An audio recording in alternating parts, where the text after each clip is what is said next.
Clubiste. Avec moi, Julien Cagliarini is in the house. Bien sûr, tout le monde connaît Julien. Salut Julien, merci d'avoir pris le temps de faire ça. Premier podcast. T'as vu le premier podcast avec Chris Keller? C'était super. Hein? Ah ouais, génial, génial. Ben, merci pour l'invitation. En tout cas, on va bien se marrer. Avec plaisir. Donc, vraiment, pour moi, t'es le vrai sens du succès pour quelqu'un qui a quitté la France et a fait quelque chose de sa vie, parce que tu as toujours été quelqu'un qui a cru en lui-même. Et tu montres aux jeunes qui sont bloqués, je vais utiliser le mot bloqué, parce que c'est un mot qui... on n'est pas juste bloqué par le système où on vit, mais mentalement, que lorsqu'on décide de bouger dans la vie et vouloir faire les choses, on peut réussir. Et tu es l'exemple typique par rapport à ce que tu es passé par. Tu as galéré. J'ai parlé avec Chris Keller il m'a dit qu'il y avait une situation où les personnes qui réussissent me disent, mais lui, il a travaillé il travaille 17 heures par jour. Si tu n'es pas prêt à bosser comme un fou, c'est ça, exactement. Rien n'est donné sur un plat. Donc tu es passé par la galère pour émigrer aux États-Unis avec Marjorie. Tu es passé par une expérience horrible lorsque tu as été en accident de chirurgie par rapport à ton dos il y a 2 ans. Et tu as rebondi, si comme de rien n'était. Ça montre que la persévérance et la puissance du désir que tu as pour réussir, que les choses marchent lorsqu'on veut les choses. Donc la première question, bien sûr, on parle un tout petit peu de la situation pour partager avec tout le monde pourquoi on fait ces podcasts, parce que la plupart de vous sont en confinement par rapport à cette crise qui est par laquelle on est en train de passer partout dans le monde. Et il y a du mauvais, mais comme je dis avec Chris Keller, il y a aussi du bon. Parce que ça va permettre aux gens de vraiment réfléchir aux choses importantes dans leur vie et vraiment l'importance de la vie. Et rien ne vaut dans la vie juste les choses, bien sûr les choses qui valent dans la vie, c'est être avec la famille, être avec vos proches et être en solitude et penser que si, malgré que la situation, elle n'est pas aussi horrible que les gens pensent elle est, mais ça va nous faire réfléchir. Ça, c'est clair. Parce que tout va passer, Julien. Penser différemment, et je pense que ça va, après cette période, une fois qu'elle sera passée, je pense que les gens ne verront plus les choses de la même façon, et leur mentalité aura légèrement changé pour pas mal de choses. J'espère. Moi en premier. Donc on a décidé de faire ces posts. On va pas parler trop de musculation parce qu'on a dit lorsqu'on a posté sur Instagram qu'on veut des choses intéressantes dans la vie. Donc la première question que tu as reçue, et que j'ai reçue, c'était comment on s'est rencontrés. Ouais, exactement. Et c'était par rapport à Julien Gréau. Je me rappelle. Oui, et alors c'était il y a combien de temps déjà? C'était il y a au moins plus de 5 ans, non? C'est comme ça, plus 5 de ans. 5 ans, je me rappelle comme aujourd'hui, j'étais dans ma gym en train de stresser. Je reçois un coup de téléphone de Julien qui me dit, parce qu'à chaque fois qu'il y a un Français ou il y a quelqu'un qui veut de l'aide pour avoir de la pub, est-ce que tu peux l'aider? Et les amis de Julien, c'est mes amis. Et je dis, il est bien. Et il m'a dit, ouais, j'ai un copain, Julien. Julien, qui est le seul Julien que je connais, c'est lui. Julien, c'est toi. Il m'a dit, non, c'est Julien Cagliarini. Julien quoi? Cagliarini. Il a un bon physique, il est super. Après, je lui envoie sa photo. Donc, il m'envoie ta photo, tu sais, avec le maillot là, violet. Je dis, shit, man, il a un beau physique, lui. Après, je lui dis, j'ai pas le temps, la vérité en ce moment, mais s'il veut venir maintenant, je fais une vidéo avec lui. Et je me rappelle, il t'a dit, il est à 1h30 d'ici, je dis oui, tu lui as dit oui, j'arrive. Et tu es venu avec Marjorie, je t'ai rencontré pour la première fois. Et tu as fait ta première vidéo, on les a tout le temps ici, je vais mettre les liens en dessous de cette vidéo. Les premières vidéos qu'on avait faites ensemble, et tu n'avais pas, je crois que tu avais une chaîne en anglais, je t'avais dit, ouvre une chaîne française, je dis, t'es sûr, je dis, ouvre, Parce Hein? que en fait, c'était ma première fois à Los Angeles. Ok.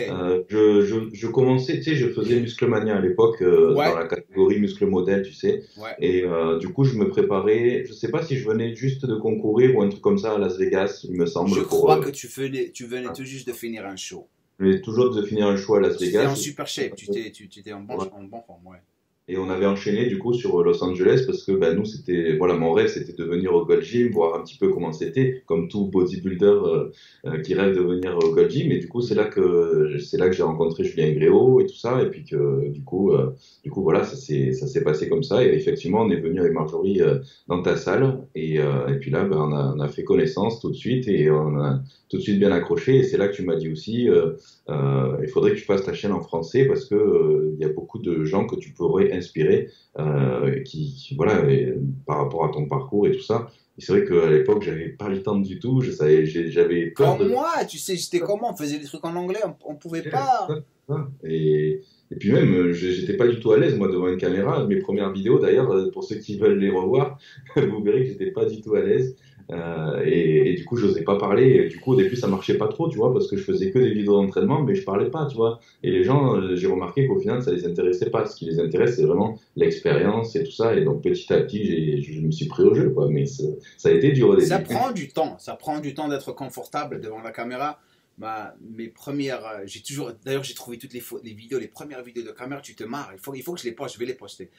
Et je me rappelle, parce que Julien avait commencé avec moi, tu sais, Julien, on faisait tout le temps les vidéos, je te parle de 2004, Ah ouais. 2005, avant YouTube, on Ah ouais. faisait des vidéos. C'est une paire d'années déjà. Ouais! Et je me rappelle, Julien, mais je l'adore, d'ailleurs, je vais l'avoir, Julien Gréau. Mais j'adore ce mec, il est incroyable. On a une amitié incroyable. Je me rappelle parce que c'était le modèle et donc je l'appelle, il venait, mais il y avait aussi même Tim Mac, Emilien De Falco, si tu te rappelles de Oui, lui, et exact. Greg. Qui, Et ben qui à la base, Emilien, c'était Montpellier à la base aussi. eux Euh, aussi, ils étaient venus chez moi, je leur ai fait leur première vidéo. Ils étaient jeunes, c'était des cascadeurs, ils faisaient des trucs de folie.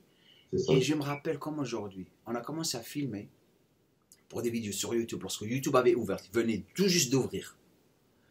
Et on faisait je me rappelle, on a filmé toute la nuit. Mais toute la nuit, hein. Le matin, on se réveille comme ça, on s'excite pour voir les vidéos. Et devine quoi?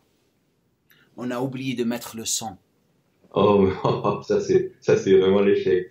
Ah, Alors tu sais, tu regardais les ça m'est vidéos, on faisait arrivé. ça et ça. Et Ça m'est arrivé. Ça m'est arrivé. Ça, c'est horrible. Et en plus, tu te dis, oh, génial, c'est dans la boîte, on a c'est réussi, dans on a fait la un truc boîte, de c'est fou. Puis du là, de t'écoutes, après. merde, il n'y a Pas pas de de. sang. Pas de sang, on est devenu comme des fous. Mais Julien Gréau, c'est quelqu'un d'incroyable. D'ailleurs, pour moi, j'étais dans le business pendant un bon bout de temps, j'ai vu tous les fitness models dans le monde. À un moment donné, c'était le numéro un pour moi avec Greg Plitt. Si tu te rappelles de Greg Plitt, Ouais, c'était bien sûr. entre lui et Greg. La raison pour laquelle Greg est devenu le numéro un, parce qu'il avait plus de personnalité que Julien. Il était très fort dans le marketing. Il savait comment. euh, il est très très marketable, comme ça se dit ici, market. Bon. Mais Julien était quelqu'un d'incroyable. Julien, c'est une des personnes qui m'a fait vouloir m'expatrier aux États-Unis, pour vouloir immigrer aux États-Unis. Ah ouais? Parce que je voyais souvent tu sais, il était aussi dans les karatés Bushido et tout, Ouais. parce qu'à l'époque, je faisais des arts martiaux aussi, j'étais ceinture noire de karaté, j'en ai fait pendant très longtemps, et du Mhm. coup, et son physique, vraiment, ça m'impressionnait, et son parcours C'est aussi, tu vois. Du coup, c'est une des personnes qui ont fait que ça m'a poussé à vouloir partir réussir. aux États-Unis, tu vois, réussir aux États-Unis. Ouais, incroyable physique, incroyable attitude. Des fois, je me dis, le problème que Julien, qui a détruit Julien, c'est les entraînements. Je veux dire pourquoi? Parce que Julien adore s'entraîner. C'était un obsédé. À un moment donné, il faisait 5 heures d'entraînement par jour. Ah Mais ouais. c'était l'obsession. Il adorait. C'était le mec qui devient comme un fou lorsqu'il s'en. Il faisait des trucs incroyables. C'était lui qui m'avait introduit aussi à 1 heure de fente. Je commence à faire 1 heure de fente parce que Julien commençait à les faire. Après, moi, je commençais à les faire. Après, c'était 2 heures. Après, 3 heures de fente. Mais sans arrêt. Et lorsque mon copain m'avait dit ça, je me rappelle, je suis parti le voir. On était parti le voir à Gold's Gym avec un autre professionnel australien, Nick Jones, copain moi, on faisait des vidéos ensemble. Donc, on est parti voir Julien pour manger à la Firehouse. Et où est-ce qu'il est le con? Il me dit, il est en train de faire des fentes pendant 1 heure. Je dis, quoi? 1 heure? Arrête. Je pars, je rentre à Gold's Gym. Allez, tu sais, là où ils s'entraînent d'or. Julien, il sueur, avec une veste. Après, je le regarde comme ça, je dis, qu'est-ce que tu fais? Allez, on va aller manger. Moi, j'ai faim. Je dis, non, j'ai pas encore fini, il me reste encore une demi-heure. Une demi-heure, quoi, fente? 1 heure de fente? Il me dit, ouais. Arrête, sérieux? Il m'a dit, je te jure. Mais t'es fou, toi. Mais tu sais, ça m'a tapé dans la tête. Moi, je suis comme un fou. Je fais tout le temps les jambes le lundi. Donc, j'avais vu le dimanche. Le lendemain matin, je rencontre mes compagnons d'entraînement et je leur dis, écoutez, on va faire 1 heure de fente. Il me fait, non, sérieux, 1 heure de fente, allez, on y va. On part dans le studio, on commence. Eux, ils n'en ont rien à foutre, on y va. Après 5 minutes de fente, je commence à me poser des questions. Pauvre con, pourquoi tu t'es foutu dans cette situation? Ils sont derrière moi, les mecs. Hein. Et après 10 minutes, je commence à plus sentir mes jambes.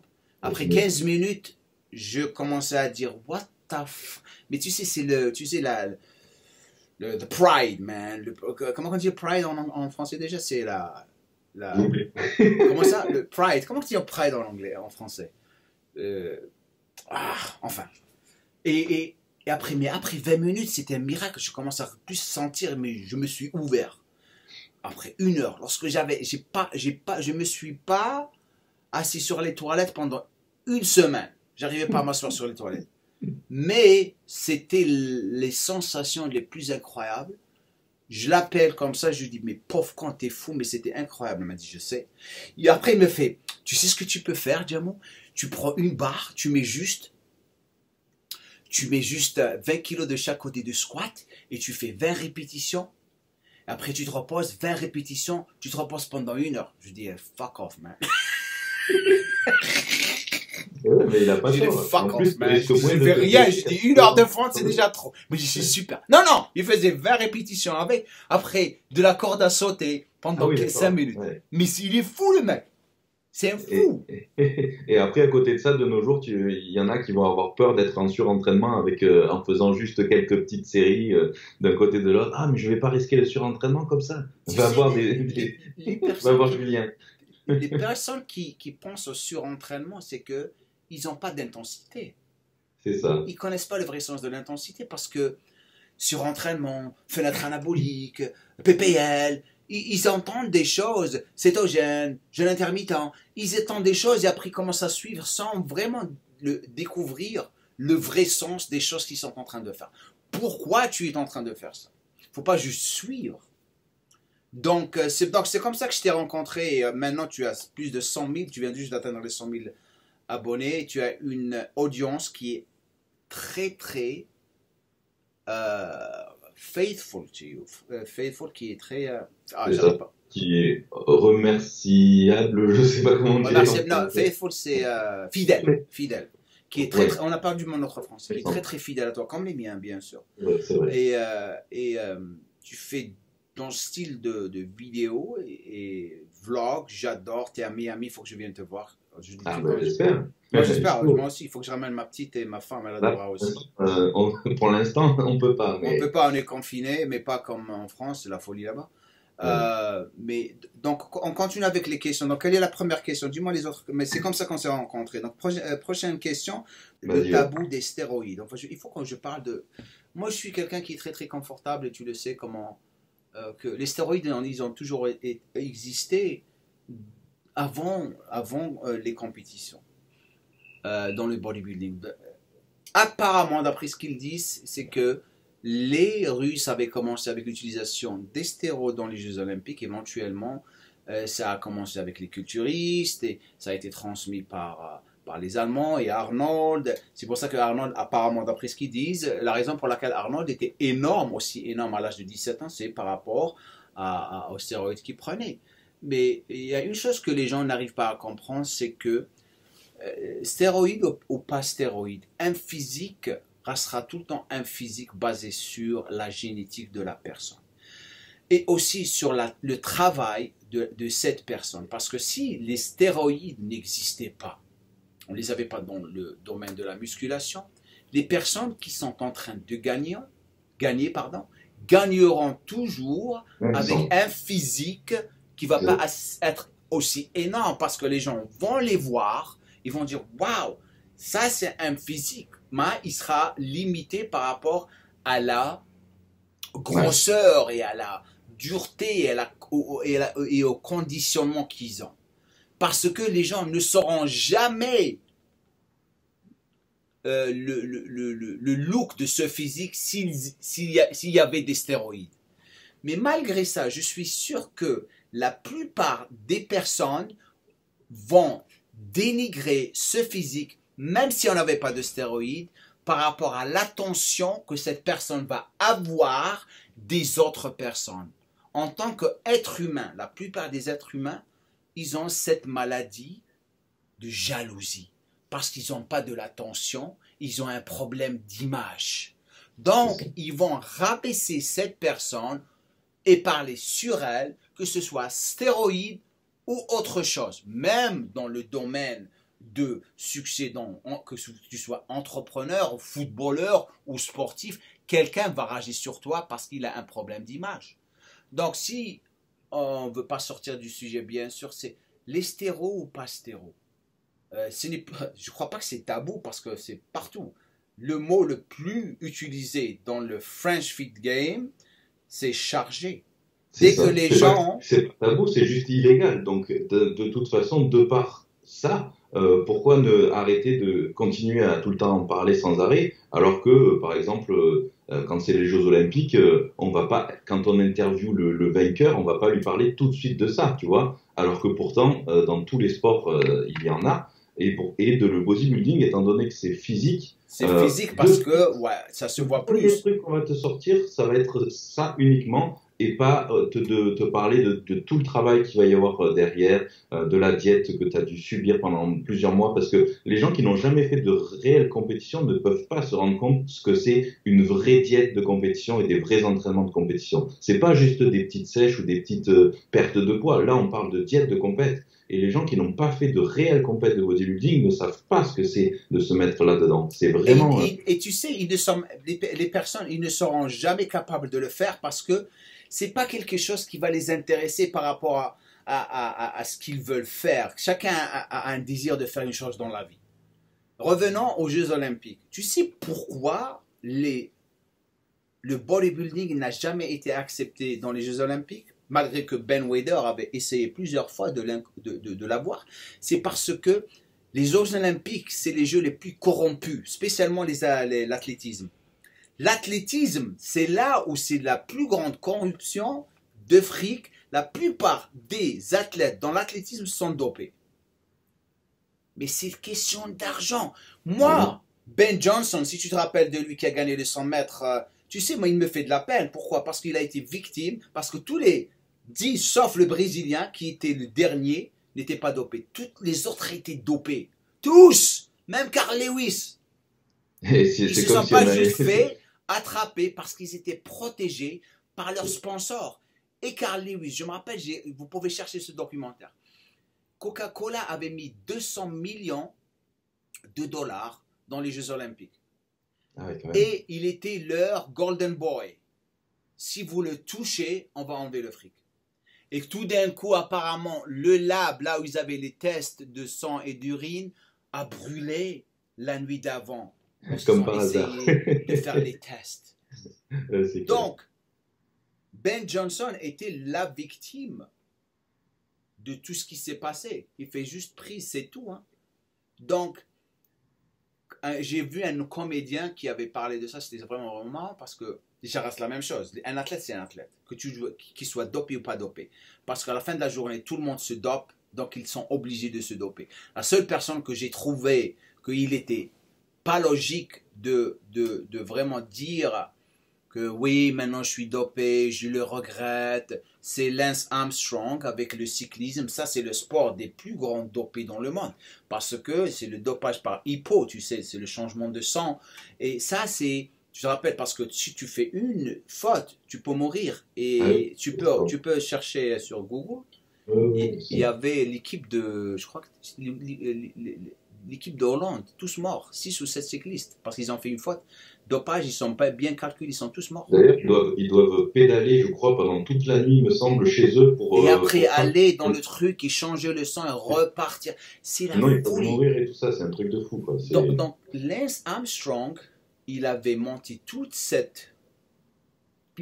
années et il avait même attaqué des gens en justice qui ont eu des preuves. Il a gagné, il leur a pris leur fric avec une arrogance incroyable et après il a dit ouais, je me suis dopé. Ça c'est différent parce qu'à la fin de la journée, lorsque comme on dit chez nous, je me rappelle, en Angleterre, il y avait you don't go to a gunfight with a knife, man. Tu peux pas aller à une bagarre d'armes avec des pistolets, avec un couteau, tu vas perdre.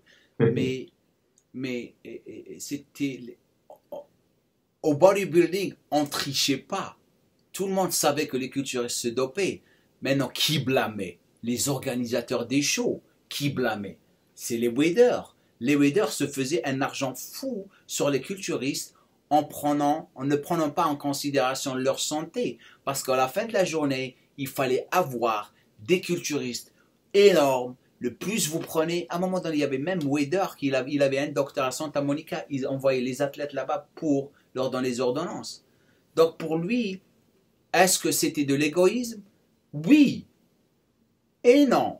Pourquoi? Parce que lui, il se faisait du fric et l'athlète avait cette plateforme. C'est pour ça qu'il était un génie, le mec. Il ne payait jamais les athlètes. Oh, je vais te rendre fameux sur mes magazines. La seule personne qui a réussi à se faire de l'argent avec lui, qui était intelligent, c'était Arnold. Ouais. Les autres, ils étaient feignants. Pourquoi? On revient à la même chose. Les personnes qui vont garder leur physique sont les personnes qui aiment vraiment la musculation. Ça, c'est les personnes qui vont durer dans ce sport. Parce qu'ils aiment la musculation et ils ont autre chose à faire de l'autre côté. Arnold avait vraiment... s'est instruit. Le matin, il s'entraîne, le soir, il était dans les collèges USC en train d'étudier le système. La chimie, de tout ça, et même il a même investi des bonnes choses à Santa Monica à l'époque, et il était même, je crois, millionnaire avant même de sortir ses premiers films. Tellement il cherchait partout comment réussir. Il cherchait partout. Il avait cette mentalité-là, quoi. C'était pas seulement pour le body. Et lui et Franco Colombo, apparemment, lorsqu'il y avait des tremblements de terre, les maisons étaient faites avec des briques, les briques rouges là. Donc, ce qu'ils faisaient, c'est qu'ils allaient, toutes les maisons qui sont effondrées, prenaient les Mexicains, ils les payaient, ils prenaient les briques, ils les nettoyaient, ils les revendaient. Ils se faisaient un argent fou.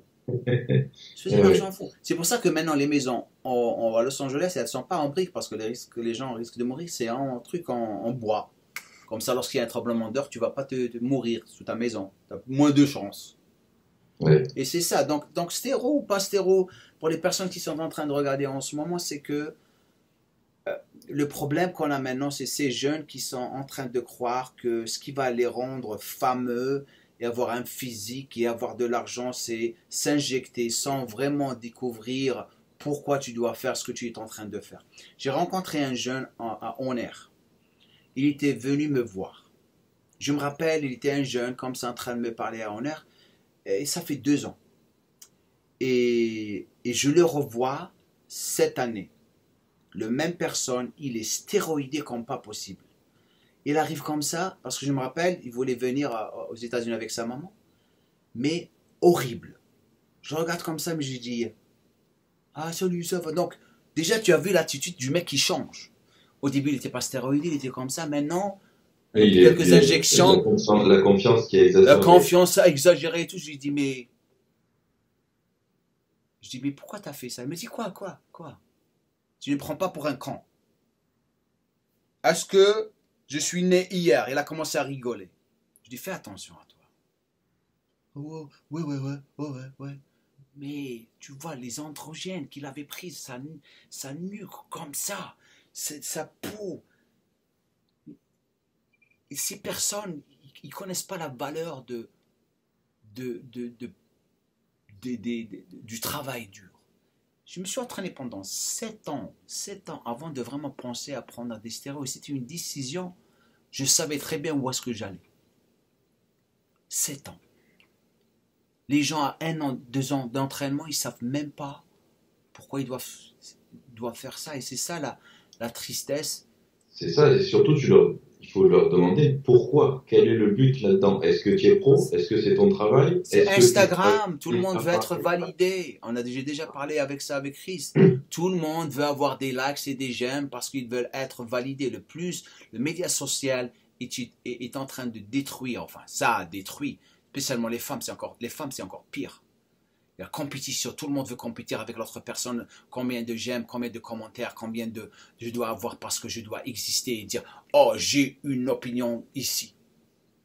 Mais ce que ne comprennent pas les jeunes, c'est que ils vont pas être fameux ou influenceurs juste parce qu'ils vont avoir un physique énorme. Ça va bien au-delà de ça. Il y en a des millions de personnes qui ont des physiques énormes et qui sont pas du tout connus ou qui ont pas du tout d'influence. Parce que les gens, ce qu'ils recherchent avant tout, c'est de transmettre des choses aux gens, de les inspirer, tu vois. Et tu les inspires pas en étant énorme et juste un physique. C'est pas ça qui inspire. Qui inspire en faisant des choses, tu vois, c'est pas du tout comme ça. Et les plus gros influenceurs, pour parler que de Thibaut InShape, Bodytime, etc., c'est pas des mecs énormes, tu vois, ça n'a rien à voir. Et pourtant, ils ont des millions et des millions de fans, et c'est pas pour leur physique, entre guillemets, c'est pour ceux qui transmettent, c'est pour tout le, tu vois, il y en a plein. C'est pour comment que ça a commencé? Ça a commencé bien sûr avec Lazarov, Simeon Oui, Panda, Sergi Constance, tous ces mecs, comment on appelle l'autre, Castro, comment il s'appelle c'est Castro. c'est juste des photos de mecs baraqués. Éduque-moi. Éduque-moi.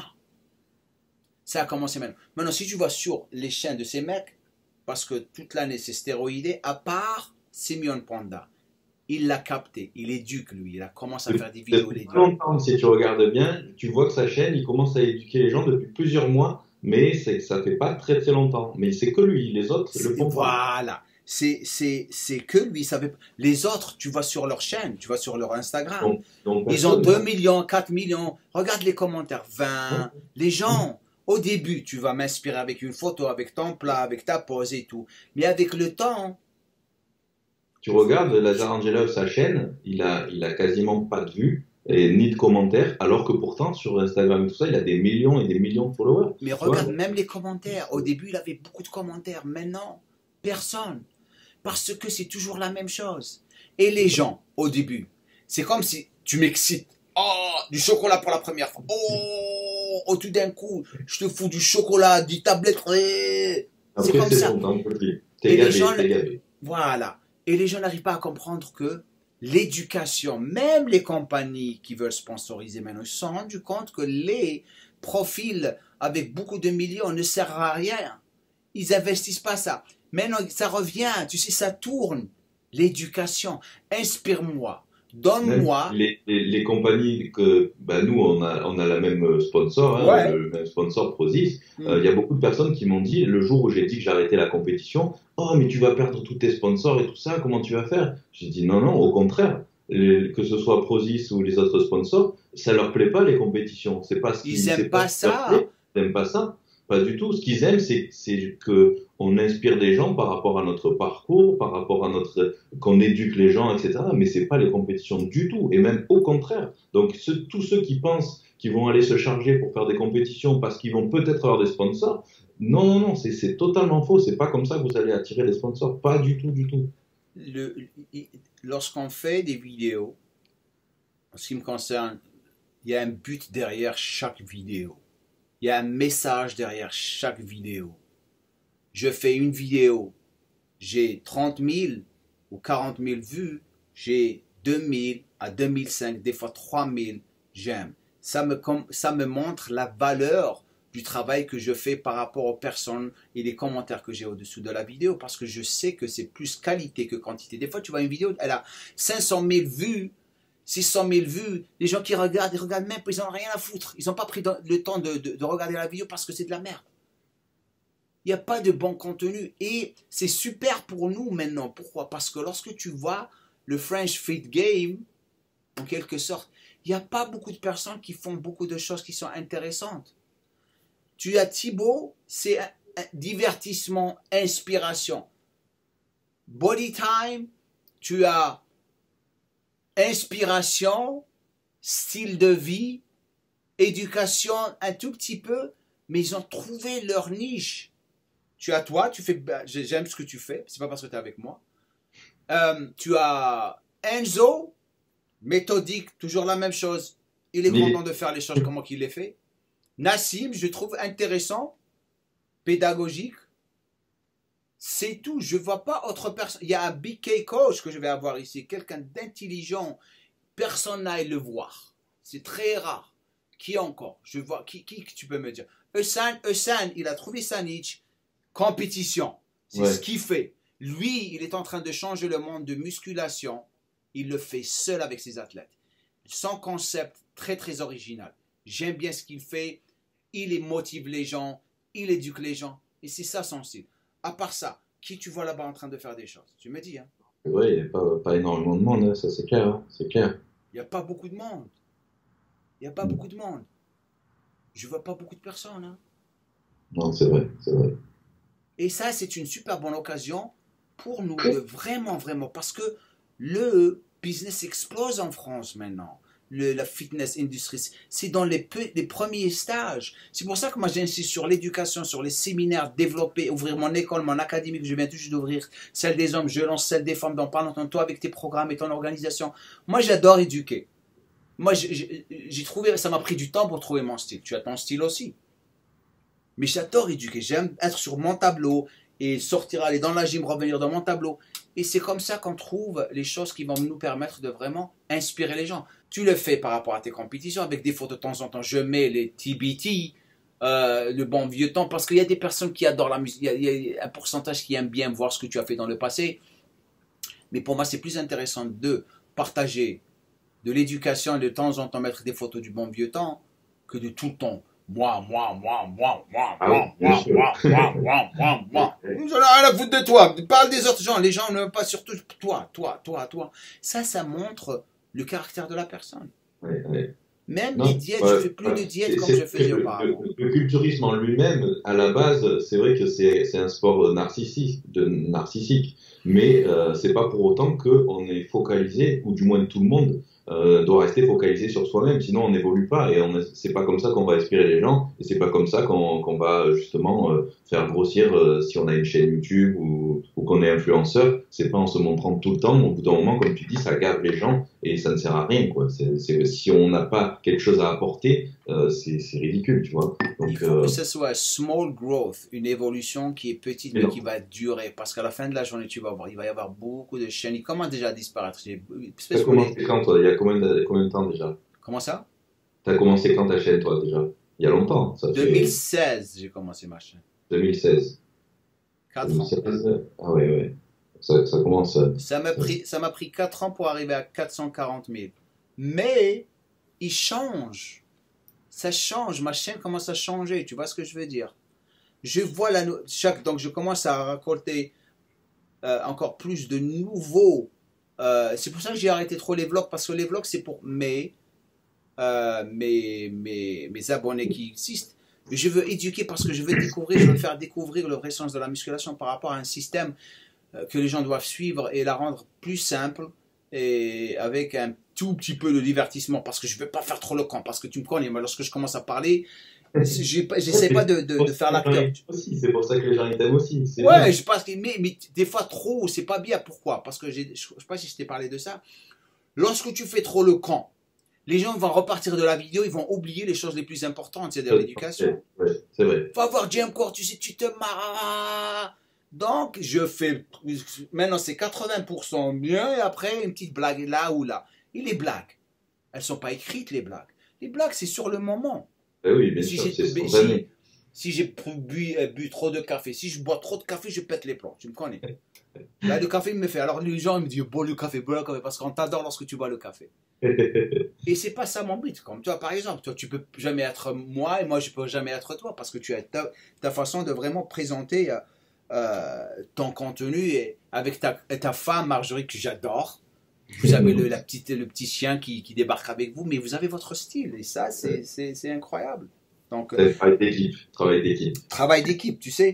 Donc, Oui. vas-y, prends une autre. Donc, on a parlé du dopage et des stéroïdes et tout ça, ça n'a vraiment aucun sens si vous n'êtes pas vraiment fait pour ce que vous voulez faire.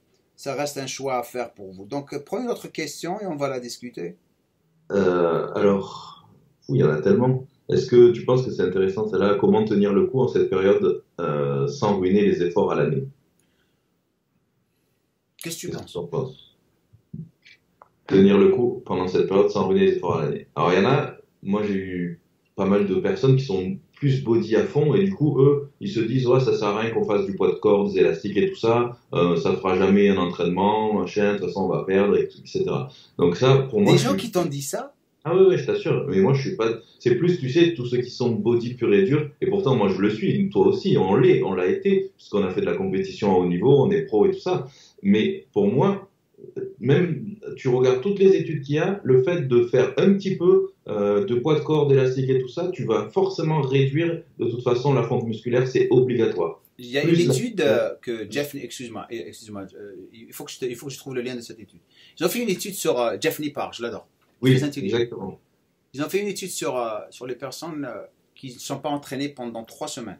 Exactement, ouais. Ok. Et les personnes qui sont entraînées une semaine, 2 semaines. 3 semaines, si tu t'entraînes pas 3 semaines et tu gardes une bonne nutrition, tu Hmm. perds rien. Ça, C'est oui. après la 4e semaine que tu commences à perdre un petit peu. Et maintenant, si tu perds, tu ne vas pas complètement le perdre. C'est la mémoire musculaire, ça revient rapidement. Moi, Oui. une chose qui m'a aidé le plus lorsque j'ai pris ma retraite, qui était subite à cause de ma blessure et à cause de ce qui se passait au moment, en 2003. Donc, je suis descendu de 127 kilos, je me rappelle, à 95 en un an et demi. Mais j'ai rien fait. Le Rien mec du comme ça, à 95, ce qui m'a poussé, lorsque j'ai décidé de revenir, ça a pris du temps, pas beaucoup, 12 semaines, c'était exercice poids du corps, parce que je ne pouvais plus soulever. J'avais tellement mal, je croyais que je ne pouvais plus bouger. C'était la folie. Imagine, tu t'entraînes pendant des années et tu arrêtes complètement, tu touches rien, tu essaies de prendre des poids, mais ton muscle, il Je est... sais ce que c'est. Je Hmm. sais ce que c'est. Donc ça m'a pris du temps, mais ce qui m'a aidé, et ce qui m'a permis de garder le physique, je te jure, c'est les entraînements fonctionnels. Je travaille sur ma souplesse, je travaille sur ma forme de plus en plus. J'avais plus de mobilité autour des hanches. J'ai ouvert mes ischios par rapport aux entraînements parce que j'étais passé à un entraînement athlétique. J'ai commencé à étudier les entraînements athlétiques parce que j'ai entraîné des footballeurs américains, baseball, handball, les water polo, des athlètes. Donc j'étais obligé de vraiment créer des routines fonctionnelles pour eux. Mais j'avais développé le Jam Pro Training System, ce qui était sur les vidéos iPod que j'avais créé. C'était avant que les applications étaient sorties. Et ça m'a énormément aidé. Donc, une personne qui te dit ça, pour moi, quelqu'un qui dit ça, c'est plus la déprime et le C'est ça. manque de créativité qui le pousse à dire ça. Et aussi, si tu aimes vraiment, vraiment la musculation, hein, Je peux et pas tu te t'arrêter. dis, tu fais n'importe quoi. C'est ça, exactement, exactement. Parce qu'à la Ouais. fin de la journée, on revient à une chose, la congestion. On cherche la congestion. Comment tu vas vers la congestion? C'est pas en te branlant. Tu veux que tu baisses les exercices. Ouais, tu vas te Puis quand congestionner un t'es petit peu. confiné, si tu fais rien, tu pètes un câble aussi mentalement, t'en as Mais c'est besoin. ça, T'es la plupart du temps, obligé. ils sont en train de péter un câble parce qu'ils ne sont pas créatifs, parce qu'ils n'ont pas cette façon d'approcher les choses dans la vie. Et en plus, on sait que c'est important, la crise par laquelle on est en train de passer, mais comme on a dit auparavant, c'est le moment où tu dois vraiment t'organiser à vraiment gérer ta vie, comment que tu vas évoluer dès que les salles vont ouvrir. Moi, les salles, j'étais en train de parler à Training Go, comment il s'appelle, Aurélien, la semaine, il y a 3 jours, 4 jours. Il m'a dit apparemment, il va y avoir 20% de salles, les indépendants, les pauvres, qui vont fermer complètement après cette crise. Ça veut dire quoi? Les salles, On Air, Training Go, Basic Fit, ils vont faire encore plus de fric dès que les salles ouvrent. Ça va exploser. Et Donc, il faut que tu te prépares pour ça, par rapport à tes entraînements. Il faut que tu te prépares à te bagarrer pour aller à la salle parce que le premier jour, Tu ne vas pas pouvoir aller utiliser l'équipement parce que tout le monde va se bagarrer pour l'équipement. Ça. Donc, il vaut mieux que tu t'entraînes, tu fais quelque chose, tu t'éduques durant ce moment, au lieu de penser à tes muscles. Et tu sais où est-ce qu'il est le problème? C'est que les gens, ils sont même pas, c'est le délire en ce moment. Tu sais même pas le ravitaillement. Ils mangent comme s'ils s'entraînaient 5 fois par semaine et ils sont en train de manger. Et le problème, c'est ça, c'est que quand tu es confiné chez toi, qu'est-ce que tu as envie de faire? Tu as envie de grignoter. De manger. Toutes les 30 secondes, tu vas manger et du coup, tu dépenses moins de calories et tu en manges plus. Résultat, tu deviens gras. Et imagine, lorsque tu as toutes ces cellules adipeuses autour de toi, ça va te faire péter les plombs. Tu regardes au miroir. Ah! C'est ça. Imagine, tu ne bouges plus. Moi, j'ai dit dans ma chaîne, tu sais, je l'ai dit ici, je l'ai dit. Je dis, moi, j'ai pas peur pour les mecs qui sont en train de faire de la muscu. Ceux qui vont prendre un bon coup, c'est les personnes obèses et en surpoids. Ils vont pas pouvoir bouger. Il va y avoir beaucoup de personnes qui vont avoir le diabète maintenant, s'ils ne bougent pas. Bougez, faites quelque chose et arrêtez de regarder les télévisions. Ça ne s'arrête pas, tu sais. Je fais partie de quelques groupes de gens qui parlent de choses intéressantes. Maintenant, je les ai complètement mutés. Tout le monde, je l'ai muté complètement. Ils n'arrêtent pas. Regarde ce qui se passe ici. Regarde cette recherche. Maintenant, Apple a créé un test de voir si tu as le corona et tout. Et tu cliques sur ça. Réponds à cette question. Si tu connais quelqu'un qui a ces effets secondaires, appelle 911 maintenant. Fuck off! Tu vois ce que je veux dire? Mais tu sais...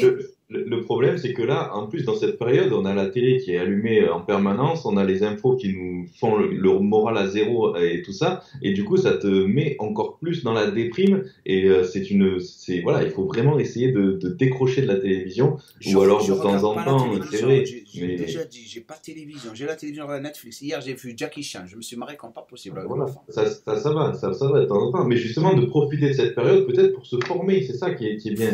Voilà, tu sais, je me suis levé ce matin tôt, je suis en train de travailler sur l'Académie des femmes et j'avais des idées viennent et viennent.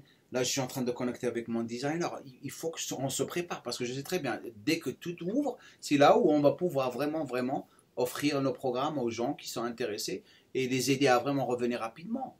Et c'est ça ce que les gens ne comprennent pas. Éduque-toi. Maintenant, c'est le moment où tu dois vraiment t'éduquer et faire des choses par rapport à ce que tu veux réaliser. Et j'ai parlé avec... spécialement en France, le problème de ce qui se passe en France, c'est qu'ils ont le social, ils dépendent trop sur le gouvernement. Et c'est ce qui rend la plupart des gens en Europe qui dépendent sur le social inaptes de vraiment réussir. Regarde ce que tu as décidé de faire. Tu as décidé de quitter la France pour aller aux États-Unis et faire ta vie et vivre de ta passion. C'est le rêve de la plupart des gens qui sont en train de nous regarder en ce moment. Moi, toi, j'ai quitté l'Algérie, la même chose. Je ne voulais pas dépendre sur ma bourse et dépendre sur le gouvernement algérien pour faire ma vie pour moi. J'avais un rêve, je l'ai réalisé seul. J'ai galéré, j'ai fait l'impossible. J'ai mangé du thon pendant 8 semaines et de l'eau pour réussir. Parce que j'avais pas d'argent. Je galérais, je travaillais. Mais j'ai réussi. Mais les gens voient que le résultat de maintenant. Donc, du coup, ils se disent, ils sont chanceux et tout ça. Mais la chance, ça n'a rien à voir là-dedans.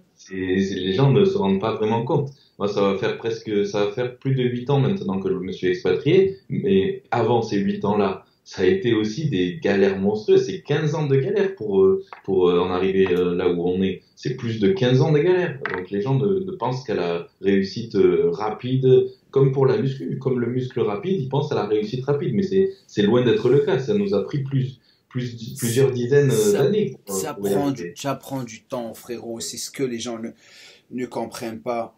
On va passer la prochaine. Comment vous avez réussi à vous installer aux États-Unis? Simple, c'est la même chose. Moi j'étais IFBB Pro, donc durant mon temps, je pouvais avoir ma carte verte en étant un athlète professionnel. O1 Visa, c'est ce que tu as fait, la même chose toi aussi, parce que par rapport à ton modeling. Et moi j'ai été invité de travailler aux États-Unis. J'ai jamais aimé les États-Unis. Tu sais ça. J'étais en Angleterre. J'adore l'Angleterre. Jusqu'à maintenant, j'adore l'Angleterre. D'ailleurs, pour revenir, tu sais, j'étais en France. Je suis revenu après 2 jours. Je devais aller faire un tour pendant 3 semaines et je devais te rencontrer à Montpellier, tu te rappelles. Ah oui, On allait on faire a une tous fait collaboration mon à pas. Trainingo ensemble, mais tu étais Ouais, on a bloqué. fait Moi, lorsque j'étais dans l'avion, en l'air, Trump, il a dit, je ferme tous les faire vols le fond. d'Europe et de France. Ouais. J'atterris, je reçois les messages, oh shit. Je reste 2 jours et je repars. Ça, c'est galère. Donc, Mais avant de partir à Londres, parce que ça peut être intéressant aussi de savoir qu'est-ce qui t'a fait partir d'Algérie à Londres, peut-être avant les États-Unis. Ça, les gens, ils vont vouloir savoir aussi. la raison pour laquelle Londres, parce que j'ai quitté l'Algérie en 1988. Et Londres, parce que j'avais des magazines, je me rappelle comme aujourd'hui, qui s'appelaient Body Power. J'ai toujours été intéressé par les culturistes anglais. Il y avait Charles Clairmont, que tu connais, qui est devenu un super bon copain avec moi. D'ailleurs, j'ai des vidéos avec lui que je dois vraiment publier, que je n'ai pas encore publié. Je voyais son physique et Brian Buchanan. Oh mon Dieu, oh mon Dieu. Ces mecs étaient incroyables. Et aussi, je voulais vraiment apprendre l'anglais parce que je trouvais que c'était cool. Les États-Unis étaient très loin de l'Algérie.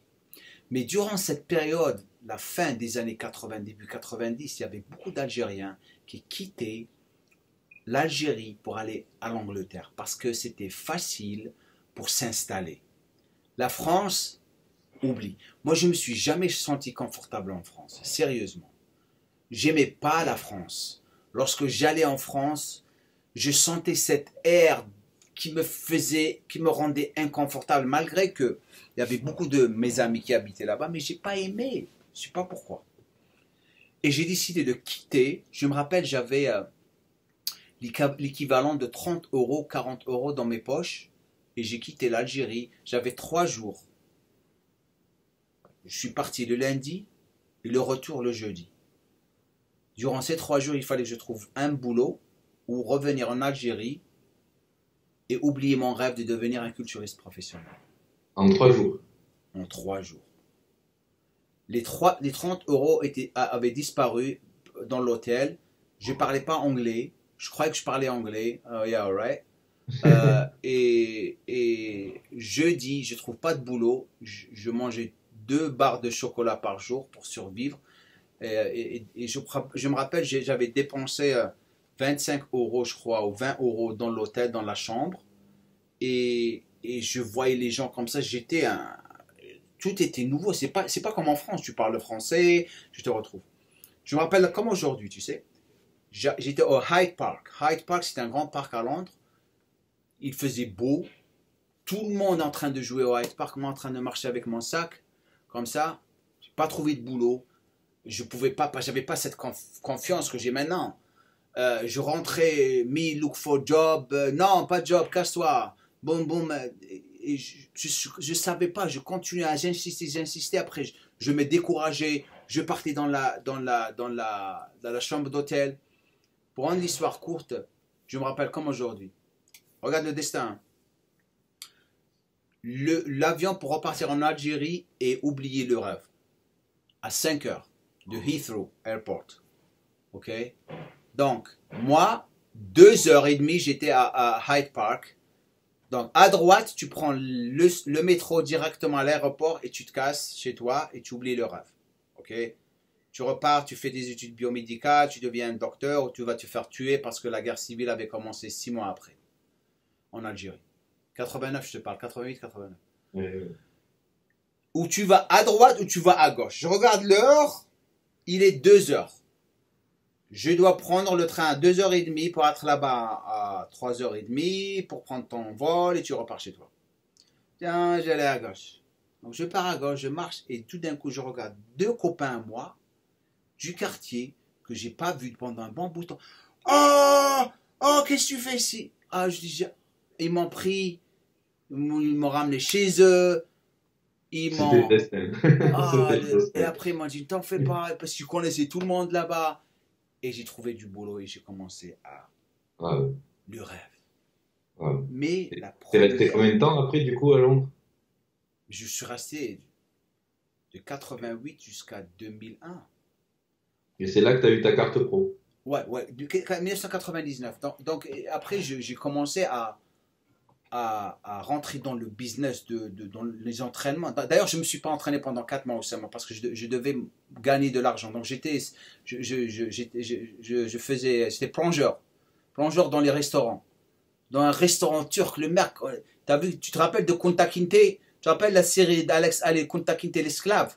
Tu te rappelles de lui? Tu te rappelles de ça? Nous, comparé à lui, il était en vacances. Parce que lui, tu sais, il était en vacances. Il lui faisait travailler. Le mec, il me fait frotter tout.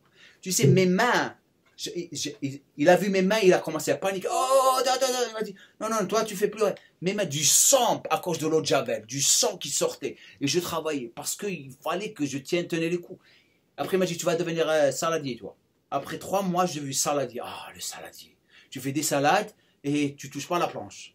Il y avait des Polonais, il y avait des Indiens, il y avait de tout le monde. On travaillait comme des fous. Ils ramenaient les Turcs de Turquie, ils foutaient tout le monde dans une chambre. Écoute bien, 10, il les fait travailler. Lui, c'était un fou. Mais avec le temps, je commence à me développer, je commence à rentrer. Donc, 4 mois, j'ai rien fait. Et après, je pars dans une salle gym. Et moi, tu sais, le fait que j'ai des trucs de Wader, et je regardais comme ça, je croyais que les trucs de Wader, là, je te rappelle anabolique, j'étais dans le bon vite. Je sais pas, je crois que tu n'avais pas encore commencé. Et donc, je commençais à regarder des trucs comme ça. Oh, le rêve. Le fait que je peux m'acheter une paire de baskets moi-même Reebok, c'était la folie parce que là, tu deviens un homme. Enfin, là, pour rendre l'histoire courte, j'ai commencé à rentrer dans les gyms tout doucement. Après, je suis parti à Gold's Gym de Londres. Là où Freddie Mercury, Sylvester Stallone s'entraînait, Dolph Lundgren est le plus grand baraqué. La première fois que j'ai vu un mec pro devant moi baraqué, j'étais comme ça. Ouais. Le mec, il me parlait, il est devenu mon copain après. C'est bizarre, hein. Il est devenu un super bon copain après 10 ans, lorsque je suis devenu baraqué et je faisais les compètes en Angleterre. J'étais comme ça. Mais j'ai jamais vu quelqu'un de ma vie comme ça. Le mec, il me parlait, il me dit, on était dans les vestiaires, il me dit, yo, man, nice abs, bro, you got nice abs, man, great physique, man. Hein? Il me fait, hey, when somebody says something to you, you say thank you. Et mon copain à côté de moi, il comprend un petit peu, il lui dit, ah, il t'a dit ça, ça. Ah, ok, merci, thank you. Mais il savait que j'avais un physique, tu sais. Les mecs, après, ils savent. Il me dit, toi, tu vas devenir quelque chose. Il m'a donné un conseil, je me rappelle, il m'a dit, tu sais ce qui va, tu as des beaux pecs, tu as un ventre plat. Lorsque tu as un ventre plat et des beaux pecs, tu prends de la masse musculaire, ton corps il va être plus beau. Ouais. Donc il commençait déjà à me prendre en tant que élève. Et j'ai commencé à rencontrer plus de gens, et après je commençais à m'entraîner, après je commençais à faire ma première compète, et après ça a explosé. Après j'ai été découvert par le magazine français que je collectionnais, le monde du muscle. Ils m'ont invité à venir pour faire des articles chez eux, et faire sur les magazines. Dès que j'ai apparu chez eux, les Américains m'ont découvert. Parce qu'ils vendaient... Ouais, les Américains... Aussi, moi. Ouais. Les Américains. Après, j'avais fait ma première couverture, le monde du muscle, il y a 15 ans de ça. J'avais la queue de cheval et tout à l'époque. Ouais. Et là, ils te ramènent. Et là, j'ai été invité par les magazines américains. 95, ah ouais. Je me rappelle, pour apparaître et être filmé. Et après, ça a explosé. Mais c'était dur. C'était pas... Et tu sais, tu vois les choses se développer devant toi, mais c'était parce que tu travailles, comme maintenant, hein. Tu travailles, tu bosses, t'as pas le temps de, tu bosses, et après tu te réalises pas ce que tu as réalisé. Moi jusqu'à maintenant, toutes les choses que j'ai réalisées, je suis jamais content. Je sais pas pourquoi. Mais c'est tout le monde, enfin tout le monde. Tous ceux qui ont envie de réussir, ils sont jamais contents. Je ne suis jamais content. Ils me disent, oh, t'as fait ça, t'as fait ça. Si t'es content, tu vas pas plus loin, tu vois, tu t'arrêtes. Donc c'est normal, moi aussi je suis jamais content. Même physiquement, tu sais, physiquement, je regarde les anciennes photos, comment que j'étais de certaines périodes, et tu dis, oh shit man, comment que t'étais ici, durant le moment, tu te regardes, mais tu es tellement, tu te dis, les gens te regardent, shit man, comment que t'es devenu. Mais maintenant, tu regardes, maintenant tu le reconnais. Mais durant les moments, il y a tellement de pression parce que tu gagnes, tu arrives au pro. si tu reviens à zéro. C'est ce que les gens ne comprennent pas. Exactement. C'est ça. Tu es au top des amateurs. Tu deviens pro, tu descends au bas de l'échelle Ça m'a fait pour bizarre. remonter. Ça m'a fait bizarre. Un bon pro. Parce que pour avoir ma carte pro, Toi, tu as galéré pour l'avoir. Hein. j'ai dû faire au moins 12 compétitions en Tu te l'espace d'un an et rappelles de demi. ça? Et j'avais gagné au moins 6 compètes en toutes catégories. Et du jour au lendemain, quand j'ai eu ma carte pro, allez, boum, après je redescends tout en bas. Et là, ça fait un gros choc. Remonte. Et ça Tu fait un gros remontes choc. encore. Mais tu sais, tu reconnaîtras la vraie valeur de ton travail lorsque tu es de plus en plus vieux et tu regardes aux choses que tu as établies et réalisées. C'est pour ça que pour moi, c'est très important pour moi d'éduquer les gens, de vraiment laisser quelque chose d'important parce que c'est ce qui me fait plaisir. Tu sais, il y a beaucoup de choses que j'ai envie de réaliser. Tu sais, j'arrête pas d'écrire. Tu sais, il y a des idées qui viennent, j'écris, je développe. Parce que je veux vraiment rendre cet art qui est la musculation, que la plupart des gens croient que c'est pas un art. C'est que c'est pas juste prendre des haltères. Tu sais, j'ai fait le podcast avec Frédéric Delavier qui va venir après celui-là. Mais le mec, c'est un génie, le mec. Je dis, je prends ces bouquins, ça me permet de vraiment développer, raffiner ma philosophie. Lorsque je regarde, on parlait de la mobilité des hanches par rapport aux hernies discales. Comment qu'il l'a découvert? Le mec, je lui dis la même chose. Je trouve des choses, c'est comme ça que tu as des idées, tu dis, mais c'est ça la logique. Tu sais, la mobilité des hanches par rapport... Lorsque les gens, ils ont des hanches qui ne sont pas mobiles, ils n'ont pas de souplesse des hanches, automatiquement, tu sais, la hanche, elle est bloquée avec le fémur. Il m'a montré. Et tu sais, lorsque tu descends, tu fais un squat, boum, boum. C'est une des plus grandes causes qui est dans les hernies discales. Mais je vois les choses comme ça. Donc, lorsque je prends un de ces bouquins, parce que c'est la référence pour moi, c'est la référence pour tous les coachs dans le monde. Brad Schoenfeld, Charles Poliquin, les plus grands coachs, ils ont pris les bouquins de Delavier et Gandil. C'est fou comment que ce mec pense. Et aussi, c'est à travers sa passion pour la biomécanique. Il m'a dit, moi, je ne pourrais jamais être coach. Mais je peux prendre quelqu'un, sauf les plus grands athlètes. Il m'a dit, si j'ai envie de l'entraîner, par rapport à quoi? Pas par rapport à lui dire quoi manger, comment soulever le poids. Par rapport à la biomécanique et vraiment développer un programme super personnalisé. Parce que lorsque je reçois des emails de personnes qui me disent, ouais, est-ce que c'est personnalisé parce que je veux un programme personnalisé pour moi avec un suivi? Je dis, ça va te coûter 2500 €. Oh, mais ça va pas, non? Ça va prendre 25 heures de boulot. 25 heures. Pour prendre et décortiquer ton programme pour toi, comme tu le veux, parce qu'ils pensent que la plupart des autres coachs sont en train de leur donner des programmes personnalisés à leur morphologie. Parce qu'on commence à prendre en considération toutes les pathologies qu'ils ont et les problèmes qu'ils ont. Ah, tu es dans un autre monde. Donc, comme si je dis toujours, tu ne payes pas une Clio le même prix qu'une Lamborghini. Ben, pour les coachs, c'est la même chose. Voilà, c'est la même chose. Et c'est ce que je suis arrivé à faire avec l'académie que je fais pour eux. C'est que je leur apprends. Juste prends le temps d'apprendre. Tu vas voir l'étude des cas. Ah, celui-là a un fémur long, les exercices qu'il ne doit pas faire. Les bras longs, les exercices qu'il doit faire et les exercices qu'il doit faire. Comment il va faire ses tirages, ses exercices de tirage, ses exercices de presse, ses curls, par rapport à son valgus. Tout ça, c'est très très important de prendre en considération par rapport à ton programme. Et tu ne vas pas l'apprendre avec un coach et un programme du copier-coller qui va t'envoyer, tu vas payer 100 € pour eux. C'est impossible, il va te dire c'est personnalisé. Ça ne marche pas comme ça. Exactement. Donc moi, c'est comme ça que j'ai évolué. Toi, bien sûr, la même chose, tu étais obligé de vraiment montrer ta crédibilité par rapport à ce que tu faisais dans les compétitions aux États-Unis. Maintenant, ce n'est pas aussi facile que dans notre temps et ton temps. Maintenant, avec Trump et la situation de Trump, et en quelque sorte, je respecte le fait qu'il veut vraiment mettre fin à ça parce qu'il y a beaucoup de gens qui viennent ici pour foutre le bordel. La vérité. Moi, je paye mes taxes, tu payes tes taxes et tu sais très bien où est-ce que nos taxes vont. Ok? On travaille dur et c'est ce que je dis à tout le monde. Ici, ils t'aident pour un business, mais une chose, ils t'aident pour tout. Mais il y a une chose, il ne faut pas vraiment jouer avec. Ne pas payer tes taxes. Tu ne payes pas tes taxes, tu es foutu. Et c'est là où tu peux risquer de retourner chez toi. Comme en Suisse, c'est un des pays les plus durs où immigrer, les Suisses. Les Suisses, apparemment, si tu t'en prends en train d'accélérer, tu as des tickets de vitesse, il peut te foutre dehors. Hein.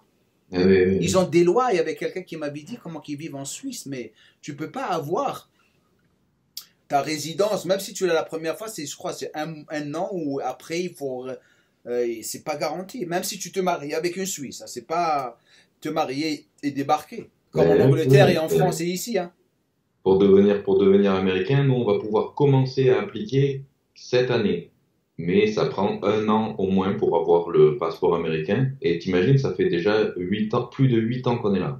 Ouais. Donc, ça veut dire qu'en gros, il faut presque 10 ans pour être américain, quoi, en gros. Qu'est-ce que tu veux dire par appliquer? Bah, tu sais, à partir, c'est 5 ans de carte verte minimum pour pouvoir avoir le passeport américain. Et du coup, il Ouais. faut commencer à faire les démarches une fois que ça fait 5 ans. Sauf que les démarches, elles peuvent prendre un an jusqu'à même Ah 14 ouais, mois. Donc, tu vois, facilement. donc c'est long, Facilement. c'est long, c'est long. Facilement, ça prend un an et un an, c'est pas trop hein, par rapport à ce qui se passe dehors, Ah oui, en plus, sans compter la situation actuelle. Ça, c'est hein. Ouais. clair. Donc, Parce que tu sais, ils sont en train d'essayer de contrôler tout le monde par rapport à ce qui se passe en ce moment. Et la vérité, tu sais, moi, tous les Mexicains qui viennent ici et tout, tu les vois en train de travailler. Les Mexicains, c'est des gens qui bossent. Donc, j'ai jamais vu un Mexicain qui ne bosse pas. Très, très rare. Et ça, je crois qu'un Mexicain, spécialement en Californie, d'ailleurs, c'est leur pays, hein, si tu penses à ce qui s'est passé avec l'histoire, c'est leur pays. Euh, il faut leur donner leur papier parce qu'ils sont en train de travailler. Donne-leur leur papier parce qu'apparemment, spécialement ici, hein, s'ils te retrouvent après 20 ans, tu n'as pas de papier, tu as une famille que tu es en train de nourrir et ils t'attrapent, ils peuvent te faire sortir, tout le monde, hein. Ils sont. euh, même 20 ans après. Ouais, ouais, ils s'amusent pas, hein. Ils Ah s'amusent ouais, pas. ah ouais. C'est pour ça que Obama était en train d'essayer de vraiment légaliser toutes ces personnes. Je sais pas, il n'est pas arrivé à le faire à cause des Republicans. Tu sais, ils étaient contre ça. Enfin, l'essentiel. Mais pour les personnes qui vont vraiment, vraiment réussir, on va passer à une autre question maintenant. C'est que il faut prendre en considération que il faut être super, super organisé par rapport à votre désir de vouloir faire les choses euh, pour votre futur et être prêt à galérer et jamais perdre espoir.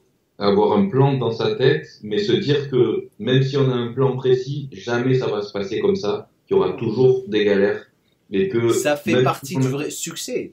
Exactement, exactement. Même si on a tout planifié, ça ne va jamais se passer comme tu l'as planifié, et donc il faut s'attendre à, voilà, à avoir des échecs, et du coup c'est la différence tout simplement de celui qui va réussir et celui qui va pas réussir, c'est tout simplement la persévérance. C'est tout. C'est pas parce qu'il y en a un qui va avoir plus de qualité à la base ou qui va être... Non, non, non, c'est la persévérance. Tu as Et bien même... fait de dire ça d'ailleurs. C'est pourquoi, excuse-moi. C'est parce que la plupart des gens pensent que le succès est dû à l'intelligence de la personne. La plupart du temps, c'est pas l'intelligence de la personne. Il faut être intelligent, mais des fois, on est tellement intelligent qu'on devient con. Ça, c'est vrai. Tu Ça, sais c'est ça? Et on devient hautain. Oh, je suis vraiment éduqué, l'éducation. L'éducation n'a rien à voir avec le succès. Parce qu'il y a des personnes qui sont en train de réussir, qui savent même pas comment écrire leur nom. exactement. Lorsqu'il signe un chèque, il fait une croix comme ça. Et c'est un billionnaire. Tu vois ce que je veux dire? Et il y a Mhm. des gens avec des égos énormes, PhD, docteurs, ils galèrent. C'est Exactement. très Non, très c'est important vrai. de penser à ça. Mhm. Ça, c'est Et vrai. ça c'est la chose qu'ils n'apprennent pas aux jeunes, aux enfants dans les écoles. Comment avoir des objectifs, comment... Et je crois que le système, dans n'importe quel pays, ne veut pas apprendre ça aux enfants. Ça, c'est la chose la plus importante, d'avoir des objectifs, comment gérer les désirs. Développement personnel à un jeune âge. C'est ce que je vais faire avec ma petite fille. Je commence maintenant. À, tu Mhm. sais, lui incruster ces choses dans la vie, à vraiment commencer à finir les choses, ne pas dépendre et devenir et suivre les autres filles, avoir sa propre façon de voir les choses et ne pas conformer, comme on dit, conforming aux autres personnes. Tu lui dis non, tu n'as pas besoin de faire ce que font les autres pour être spécial. Tu es spécial. C'est très important pour elle de vraiment découvrir ça. Et lui apprendre de vraiment, pour avoir quelque chose, il faut le mériter. Je te donne rien, mérite-le. Parce que lorsque tu commences à donner trop, ils vont s'habituer à avoir tout sur un plat. Regarde ce qui se passe maintenant. Exactement. Ça, c'est sûr. C'est sûr. Qui blâmer? C'est les parents à blâmer. Si les enfants sont insolents, ils gâtent, c'est ta faute. C'est de ta faute. C'est toi à blâmer. Tu vois Ça, ce c'est que je vrai. veux dire?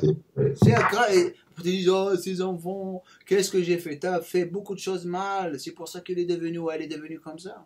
Donc, on arrive à la fin de partie 1 avec Julien Cagliarini. Partie 2 sera sur sa chaîne de YouTube, que je vous mettrai le lien au-dessous.